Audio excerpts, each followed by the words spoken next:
অন্য কোনো সময়ের নফল সিয়াম সম্পর্কে এত বিশাল ফজিলত এবং মর্যাদার কথা আমরা জানি না যে 1 বছর পূর্বের এবং 1 বছর পর অর্থাৎ অগ্রিম 1 বছরের গুনাহ মাফ করা হবে।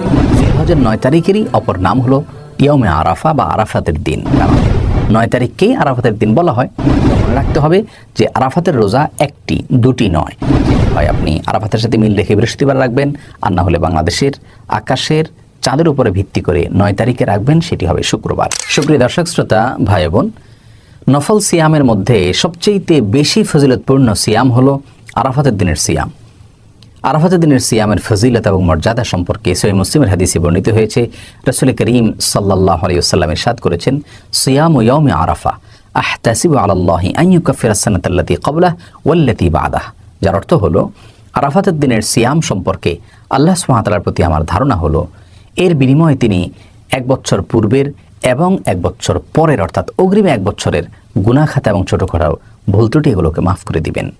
অন্য কোনো সময়ের নফল সিয়াম সম্পর্কে এত বিশাল ফজিলত এবং মর্যাদার কথা আমরা জানি না যে 1 বছর পূর্বের এবং 1 বছর পর অর্থাৎ অগ্রিম 1 বছরের গুনাহ মাফ করা হবে। আর সেজন্য পৃথিবীর বিভিন্ন প্রান্তে ছড়িয়ে ছিটিয়ে থাকা মুসলিমদের মধ্যে যারা হজে যাচ্ছেন না, তাদের জন্য আরাফাতের দিনের সিয়াম অনেক বেশি গুরুত্বপূর্ণ একটি আমল। কোনোভাবেই যেন আরাফাতের দিনের সিয়ামটি মিস না হয়, সেই চেষ্টা আমাদের সকলেরই থাকা উচিত। আরাফাতের দিনের সিয়ামের ফজিলত এবং মর্যাদা পেতে আমাদেরকে ঠিক কোন দিনে রোজা রাখতে হবে এ সম্পর্কে ওলামা একরামের দুটি মত রয়েছে। প্রথম মত হলো, অনেক ওলামা একরাম মনে করেন হাজী সাহেবগণ যে দিনে আরাফাতের ময়দানে অবস্থান করবেন সেই দিনটিতে আমাদেরকে এই রোজাটি রাখতে হবে। পৃথিবীর যে প্রান্তে আমি থাকি না কেন, আমাকে দেখতে হবে হাজী সাহেবগণ আরাফাতের ময়দানে কোন দিনে অবস্থান করেছেন তার সাথে মিল রেখে রোজা রাখতে হবে। সেটি আমার দেশে জিলহজের 8 তারিখও হতে পারে, জিলহজের 9 তারিখও হতে পারে, অর্থাৎ তারিখটা এখানে মুখ্য না, মুখ্য হলো আরাফাতের অবস্থানটা। কারণ রাসূল করিম সাল্লাল্লাহু আলাইহি ওয়াসাল্লাম এখানে আরাফাতের দিনের রোজার বলেছেন, 8 তারিখ বা 9 তারিখ বলেননি, যার কারণে আমরা আরাফাতের সাথে মিল রেখে রাখবো, আমাদের দেশে তারিখ যাই হোক না কেন। এটি হলো একটি মত। আর দ্বিতীয় আরেকটি মত হলো, এখানে আসলে আরাফাতে অবস্থানটা মুখ্য নয়, বরং মুখ্য হলো তারিখটা। মূলত জিলহজের 9 তারিখেরই অপর নাম হলো ইয়মে আরাফা বা আরাফাতের দিন। যেমনিভাবে জিলহজের 8 তারিখের অপর নাম হলো ইয়মুত তারবিয়া, জিলহজের 10 তারিখের অপর নাম হলো ইয়মুন নাহার।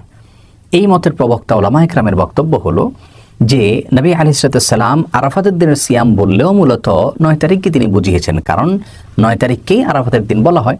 যার কারণে পৃথিবীর আমরা যে যে প্রান্তে অবস্থান করছি, আমাদের সেই স্থানে চাঁদ দেখার উপরে ভিত্তি করে যেই দিনটিতে জিলহজের 9 তারিখ হবে সেই দিনটিতে রোজা রাখলে আরাফাতের দিন হিসাবে সেটি বিবেচ্য হবে, গণ্য হবে ইনশাআল্লাহ বিইذনিল্লাহ। আমি এক সময়ে প্রথম মতের যে সমস্ত ওলামা একরাম রয়েছেন তাদের মতটিকে বেশি শক্তিশালী মনে করতাম, কিন্তু এখন আমার কাছে মনে হয় দ্বিতীয় মতটি অধিক শক্তিশালী এবং যুক্তিযুক্ত। তার কারণ আজ থেকে 100 বছর আগে যদি আমরা চলে যাই, আমরা দেখব যখন প্রযুক্তির এই উন্নতি ছিল না, তখন কিন্তু হাজী সাহেবগণ কোন দিনে আরাফাতে অবস্থান করছেন দূর দূরান্তের মানুষদের জানার কোনো উপায় ছিল না। তারা আরাফাতের দিনের রোজা নিশ্চয়ই তাদের দেশের চাঁদ দেখার উপরে ভিত্তি করে, তাদের ভূখণ্ডের চাঁদ দেখার উপরে ভিত্তি করে নিশ্চয়ই তারা জিলহজের 9 তারিখে রেখেছেন। অতএব এটাই সবচেয়ে স্থায়ী এবং টেকসই মত বলে আমার কাছে মনে হয়। যারা প্রথম মতটিকে বেশি যুক্তিযুক্ত মনে করছেন তারা এবছর অর্থাৎ 2020 সনে বাংলাদেশ অবস্থান করে থাকলে আগামী বৃহস্পতিবারে রোজা রাখলে আরাফাতের রোজা হিসাবে গণ্য হবে ইনশাআল্লাহ বিইذনিল্লাহ। কারণ সেই দিনেই হাজী সাহেবগণ আরাফাতে অবস্থান করবেন, তার সাথে মিল রেখে আপনি বৃহস্পতিবারে বাংলাদেশে রোজা রাখলেই ইনশাআল্লাহ সওয়াব পেয়ে যাবেন।